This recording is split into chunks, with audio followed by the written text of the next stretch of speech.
Hi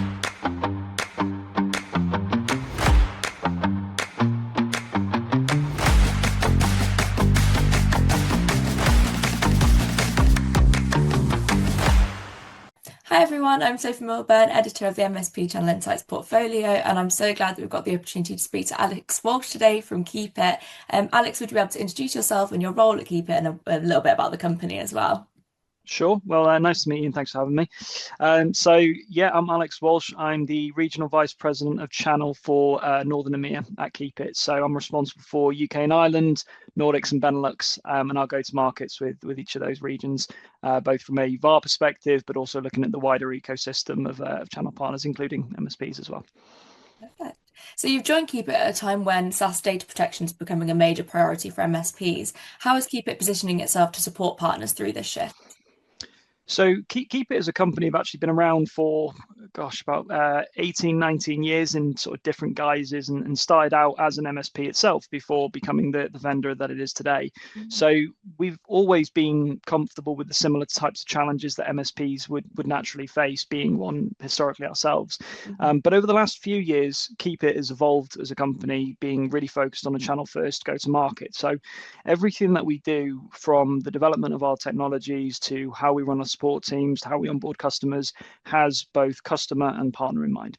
So from an MSP perspective, their customers are their oil, right? That's what they live and breathe. And different to how a VAR might act, where you can have a difference of where you're a solutions provider and you're doing end-to-end solutions for a customer, or you have the transactional relationship on license sales. From an MSP perspective, oftentimes they are actually outsourcing all of the customers' critical infrastructure to that MSP. So their levels of responsibility are incredibly high. So from a Keepit perspective, whilst SaaS data protection is coming more and more to the forefront with the increase of cyber resiliency being a priority because of cyber attacks, but then also with more of a focus around data sovereignty with the geopolitical situation that we have globally. What we're incredibly focused on and Keepit is making sure that our MSP partners understand the true benefits of working with a technology partner like Keepit that has its own data center access. We aren't reliant on the hyperscalers, no sub-processors. So we help MSPs to have true control over that customer's data. And because of the sort of plethora, I suppose, of SaaS applications that we cover, we do something unique in the market that others don't, other data protection vendors. And we allow partners, MSPs, to not just protect their M365 data or their Entra ID, but also looking outside of that to Google Workspace or Zendesk or DocuSign or the 12 other SaaS applications that we protect. So we are leaning in with MSPs to allow them to differentiate themselves compared to their competition, but also provide a service to their customers that they can be inherently reliant on, not just from the customer perspective, but also from the MSP perspective, because we are really, really focused on ensuring that if we are protecting that customer's data with the MSP, we're going to make sure that it's recoverable, that there's multiple copies of the data in different data centers, and make sure there's an offsite copy to make sure that we are truly resilient against any kind of attacks or any kind of downtime. Perfect. That was an amazing answer. Thank you so much. Okay. So with SaaS now dominating customer environments, where do you see the kind of biggest opportunities for partners to drive value and protect margin? Great question. I think, if we look back over maybe the last 5 or 6 years, protection of M365 data has been sort of the big talking point around SaaS data protection. And certainly in the last 3 or 4, I think there's more of an acknowledgement from organizations and partners about the fact that, Microsoft don't protect your data. They are responsible for the standing up of the platform and maintaining that access to the platform, but the actual customer data, the user data, is the responsibility of that end user to protect. And Microsoft have told customers that themselves. The interesting thing at Keepit is the conversations that we have with our customers is expanding the, I suppose, education that it's not just Microsoft. From a SaaS data protection perspective, if you are running SaaS applications in your environment, then you are still responsible for that data and that security of that data and the copies of that data.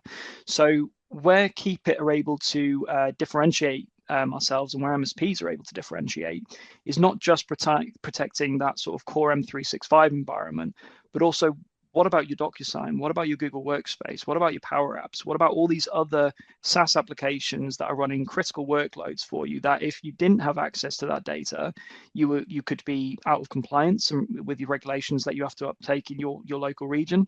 You could have downtime, which could impact your monetary earnings. So if you're running your business online, and AWS or Microsoft or whoever go down for whatever period, then if you can't access your data, then you can't run your business. Your customers can't access the data that they need to see on that website either. So from a Keepit perspective, having the protection of multiple workloads means that when the worst happens for a business and they can't get access to the application or the data, if you're working with somebody like a Keepit that's not reliant on these hyperscalers and has protection across multiple workloads, then we're just increasing the efficiency of that customer, being able to stay online. Amazing, thank you. And next question would be, what do you see as the most urgent challenges that partners are facing right now? Ooh, good question. Again, it's differentiation. I think the last few years, especially in the UK and Ireland, we've seen a lot of M&A, which means that small boutique MSPs that are really specialist in their subject sometimes are getting swallowed up by these huge corporation type MSPs, which there's a huge market for that, and there's a lot of specialization and economies of scale through going through those acquisitions. But when we look at the more regional players that we work with in the UK and Ireland, the fact that they are able to differentiate with the types of services that they provide, the fact that they can work with a company like Keepit, who own our own assets, means that for them to provide services to their customers and differentiate themselves, they can do it in a more cost-effective way, because we're taking the burden away from the operational costs because we're able to manage it for them. They're able to wrap their services, their first-line support, all that kind of stuff, and maintain that customer involvement. But actually, they can rely on Keepit to do the data protection piece that we do really, really well. Nice, thank you. Keepit has described its ambition as becoming the most channel-friendly vendor in the market. What does this look like in practice for partners? That's my favorite question, so thank you for asking that. So in my experience and over the years of having the luxury of working with lots of different types of partners, and I definitely don't want to make this too simplistic, but partners really look for three things in a technology vendor when they're working with them. They want to make sure that the technology is good, that it's innovative, that it's forward-looking, that it's secure and reliable. They don't want to work with a data protection vendor that your backups don't get done for 4 months and the recoverability window within that time is kind of gone because you've not been doing it, or you can't recover the data on the day that you need it. They want reliability in the data protection vendor that they work with. So that's number one. Number two is the obvious one, is they want profitability. If they're going to invest their time and energy and resources into a vendor, they want to make sure that there is a true partnership there, that both parties are happy with the profitability that they make. And the really, really important one, which ties to your question, is an ease of doing business. They want to work with technology partners that are responsive, that have the right resources, that truly are invested in the partnership and the success of that. And the mission that we have around being the most partner-friendly company in the world, effectively, is just that. It's making sure that we do the simple things really, really well, making sure that we understand our partner's business, we understand what they're trying to achieve, and we're not just trying to drive our vendor message down their throat and try and deviate them away from what they're trying to achieve as a company, but we're trying to dovetail into what they're trying to do. And what we're really, really focused on is making sure that the partner's priorities are the same as ours, and that we feed into that, so that we are a disruptive vendor in the right way, not a vendor that tells them what they have to do. Because as with every organization, that partner knows their business better, and we just need to see how we can work with them rather than tell them how they need to work. Perfect. A really good answer, thank you. So there's a growing concern about hyperscaler lock-in and data sovereignty. How is Keepit kind of helping partners navigate these pressures? And why does avoiding hyperscaler reliance matter more now than it has ever before? Good question. I think, if we look back over the last few years, especially geopolitically, it's very disruptive time. We really don't know what's happening. And I think from a company's perspective, if you're looking at customer data, then the reliability of having access to that data is incredibly important. Not just for the things that I've mentioned before in terms of monetary value, and then the reputational risk of a company when they can't get access to the data, but the real world examples of, if you are 100% reliant on a hyperscaler, and it could be any of the big three, right? But if your data is controlled by a government outside of the government that you operate in, if you're a UK company and all your data is controlled by the US or by whoever, then when you need to recover that data, no matter if the data center actually sits in the local region, could sit in the UK, the control of that data and the sub-processors that hyperscaler are using are controlled by another government. So as the world is so unstable at the moment, you want to work with a vendor where the data and the control of that data truly sits independently from those hyperscalers. So what I'm not saying is that all companies should suddenly stop using hyperscalers. I'm definitely not saying that, but the way that you structured your question is actually probably the most appropriate way, which is having complete reliance on them is a risk, right? And as with all organizations, from the CISO level now through to the IT admin, through to everyone involved in the IT security footprint, they are looking at how do we mitigate risk, and risk mitigation through using an independent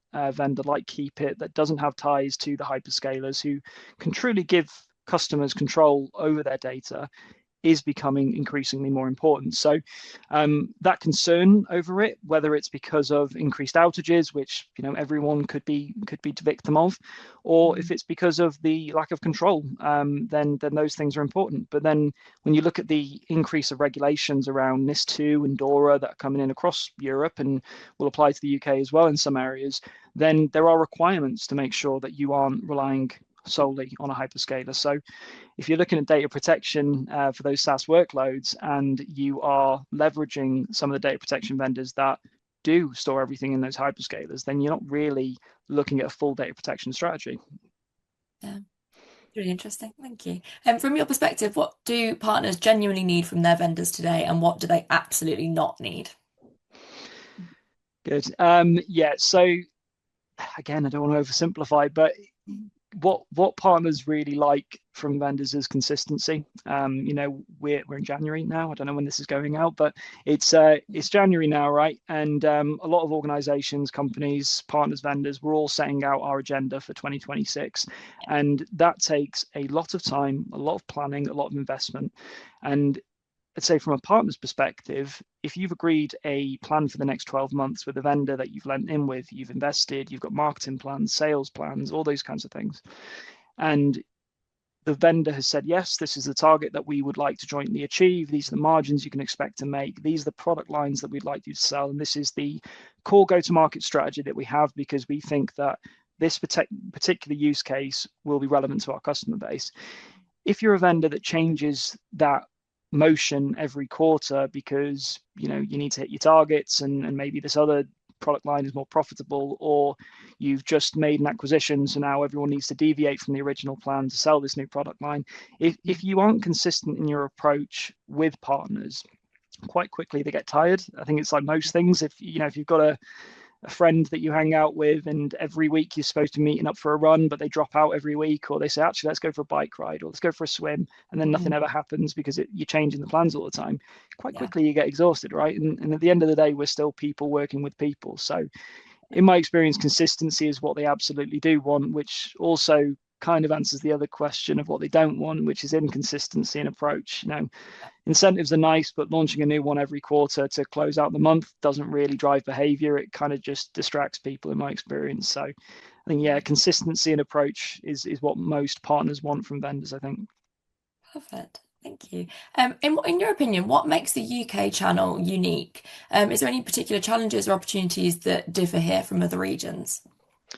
Yeah, so we're an island of 70 million people, right? And we have very different challenges to a lot of other other players across region.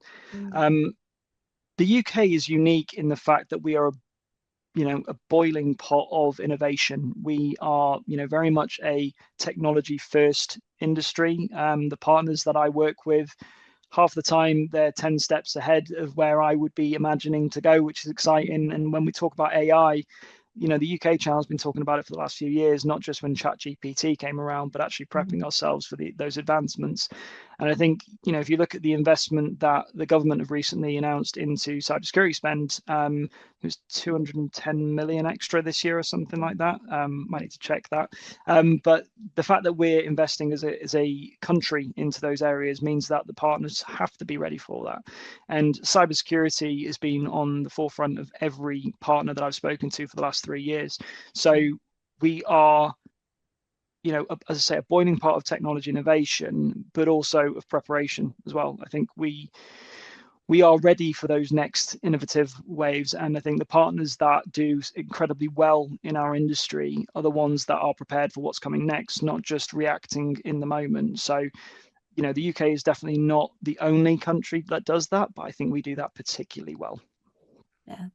Good. Keepit has been building momentum across Europe, Middle East, and Africa, including recent TAM AG distributions partnerships in Germany, Austria, and Switzerland. What does this expansion mean for partners, and what can they expect next? Sorry, I'm my coffee.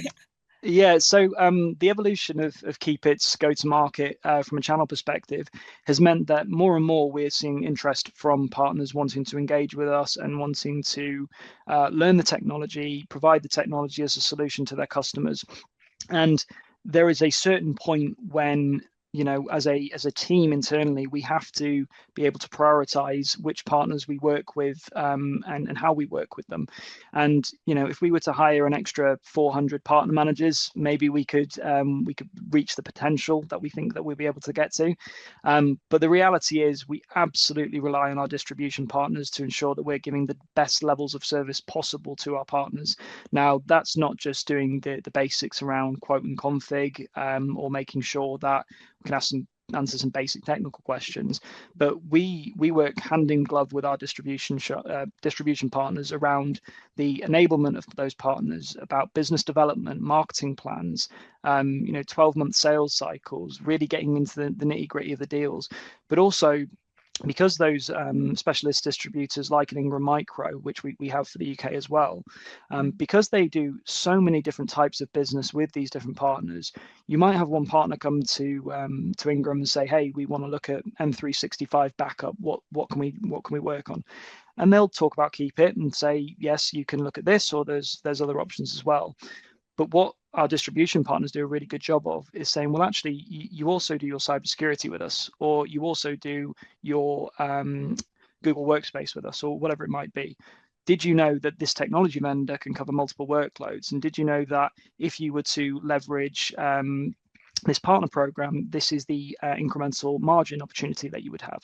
So with our collaboration and our partnership with our distribution partners, it really is to expand the support coverage that we have for the partners that want to engage with us, so that we can make sure that where we've got partners that have really lent in with Keepit and that are working on business development plans and they are working on joint marketing for the next 12 months and they put the investment into heads to support and drive our business, we want to make sure that our regional partner managers have the time and bandwidth to spend time with those partners, but that also we've got an extension of our team through distribution to work with the new partners that might want to engage with Keepit as well.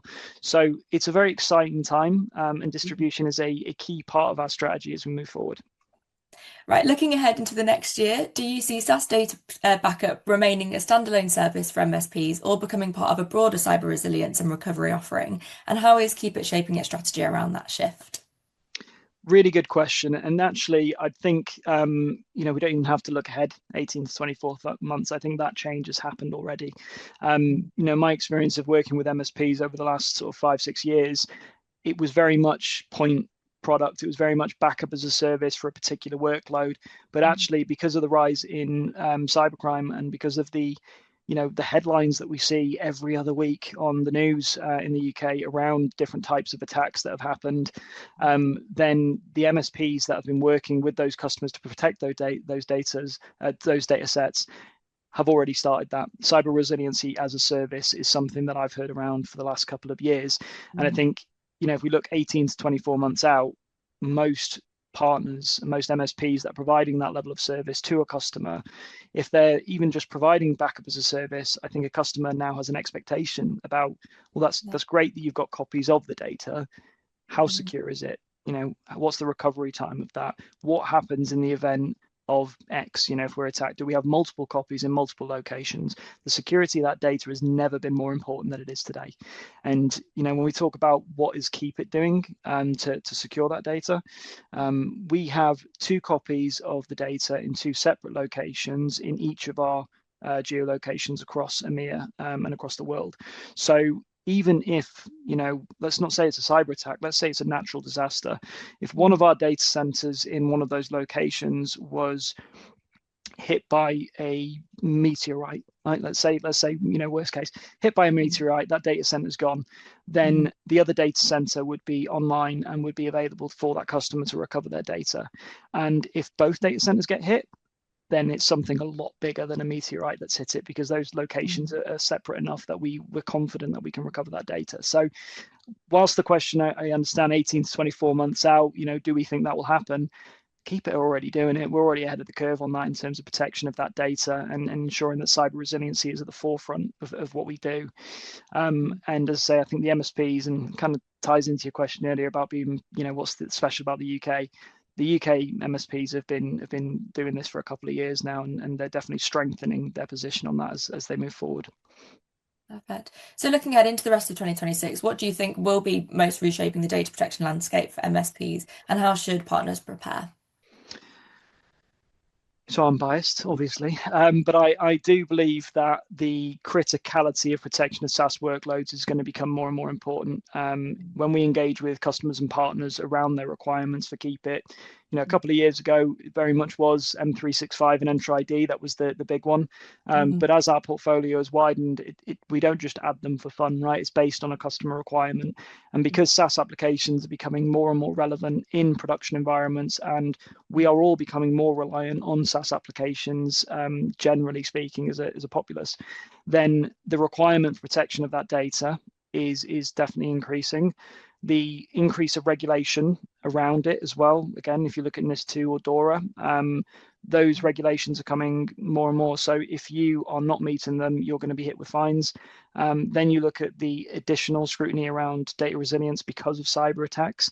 If you're not able to recover your data because of that, if you're an MSP, then you're not recovering your customers' data, so you're outside of your SLA with your customers. So it's going to become more and more important that not only are you protecting multiple workloads and that you have confidence in the technology partner that you work with, but also because of the situation that we find ourselves in geopolitically at the moment, I think all organizations across Europe, certainly across Europe, are going to be looking at alternatives outside of the hyperscalers, because the confidence that they can have in that, in the fact that they can recover, is diminishing, in honesty. Not completely, and I think there's still a very good place in the world for it. But as we discussed earlier on, I think if your sole strategy is to rely on anyone 100%, then you're not covering enough of your risk factors. So I think there'll be increased scrutiny around data sovereignty from that perspective, and data control, more importantly. Perfect. That was such good insights. Thank you so much. That was a great conversation. It's been lovely Thank speaking you. with you. Thanks for having me.